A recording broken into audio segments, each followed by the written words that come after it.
மக்களை இதில் பணத்தை போட்டுட்டு கையில் இருக்கிற இந்த 2 விளக்கையும் ஒரு $2 ஒரு விளக்கு, ஓகேங்க.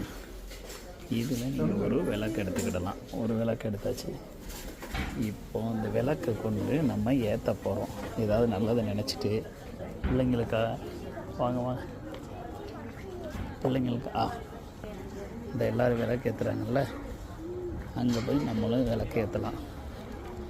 என்னங்க 140 GB டேட்டாவையும் நான் யூஸ் பண்ணிவிட்டேன். வார்னிங் வந்துட்டு வாங்க, விளக்கெல்லாம் ஜென்னு ஏற்றி வச்சுருக்கிறாரு. வாங்க, எவ்வளோ பாப்புலேஷன் வந்தால் அப்படி இருந்தது. ஃபுல்லாக நம்ம இந்தியன் தான், தமிழ் தான் ஃபுல்லாக ஏற்றினவர்.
இது 2ம் நம்மளுடைய விளக்கு. இந்த 2ம் என்ன, 2 ஒன்று சத்தனா ஒன்று பார்த்தா. தேங்க்யூ.